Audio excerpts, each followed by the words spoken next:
The next question really relates to the general issue of calculation of zakat.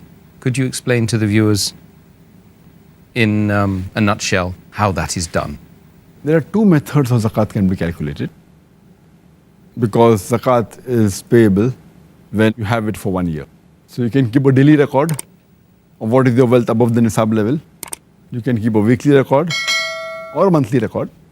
So then whenever the nisab level is above, then you note down the date. On 1st of January, what was the nisab you had? 2nd of January, what you have. So what you had in the 1st of January, say 1st of January 2007. So 1st of January 2008, it will be liable for zakat. Then what you had on 2nd of January, calculate it. Then 3rd of January, or on weekly basis, or on monthly basis. But to keep a record of all this is very difficult. Then you'll be spending half the day in keeping the record, which will be difficult. So it's not practical at all. The easier method and the safe method, where mistake, inshallah, would be avoided, is picking one particular day in the full year and calculate it exactly 1 year after that. Most of the people prefer Ramadan because it is the month of charity and you get more blessings and more rewards. But Ramadan is not the only month that you have to pick up. You can pick up any day of the year. But it should be calculated according to the Hijri calendar, not according to the solar calendar. So 1st of January 2007, 1st of January 2008 is wrong. It should be 1st Shaban or 1st of Hajj. But since Ramadan is the most pious month, 1st of Ramadan, you can take any day of Ramadan. If you take 1st of Ramadan, calculate all the assets that you have. And next year, if it's 1st of Ramadan, 1420 Hijri, then 1st of Ramadan, 1421st Hijri, you should see what amount you have. Now, if you calculate only on one day and see exactly 1 Hijri year later, 1 lunar year later, it is the safest method. There can never be any possibility that you will give less zakat. There can be high chances you may give more zakat, but never less. Why? If you keep on calculating daily, then the level keeps on going up and down. But if you calculate one particular day of the year, whichever day you pick up, and if there happens to be the lowest collection, the lowest saving in the full year, yet you are paying the minimum amount of zakat. Say on the 1st of Ramadan, you have 100,000 rupees as saving, or $100,000 as saving. And that happens to be the lowest saving in the full year. Yet, since it's the lowest, you have to pay zakat on what you possess for one full year.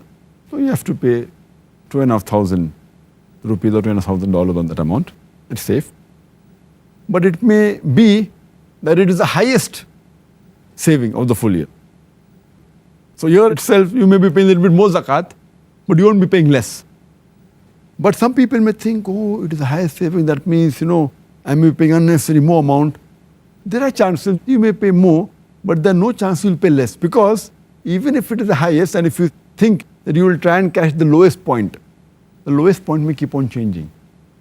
It may be in the month of Shaban, it may be in the month of Rajab, maybe in the month of Hajj. And then if you try and catch that point, next year it will again change. So if you try and catch that point, there are high chances you will pay less zakat. So best is to pick up one point, one day in the full Hijri calendar, and keep on taking that every year. And you'll be less assured that you will never pay less zakat, you may pay more. Because if the wealth keeps on fluctuating up and down, you have to pay on what amount you possess for the full year. Yeah. But the lowest point once, maybe Shaban, the other may be Ramadan, the third may be Hajj, maybe any month. The safest is to pick up any one, keep on sticking to that year, and inshallah you'll never pay less. You may pay more. Sometimes 10% more, 20% more, 30% more. It will never be less, inshallah. So this is the safest method and it's the best method. And on this day, whichever day you pick up, you have to calculate all the savings you have, whether in cash, what is the bank balance, what is the gold you possess, whether in the form of jewelry, whatever stock you possess, whether in shares, whatever investment, all this you put together, or your business, the stock trade of your business, all put together. If you're due to receive some amount from someone, even that has to be calculated because he has given a bit late, but yet it's your property. Or if you have given some loan to someone, that has to be calculated. But if you have to give some money to someone, that has to be deducted from your amount.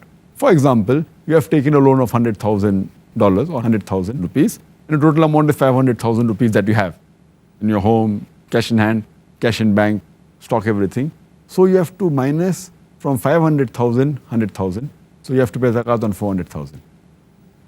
But if you possess 500,000 and you have given loan of $200,000 to somebody else, and you have to receive $100,000 because the goods you have sold, so 500 plus 200,000 plus 100,000, you have to pay zakat on $800,000. So in all, you have to calculate on one particular day of the year, and then you have to pay zakat 2.5%.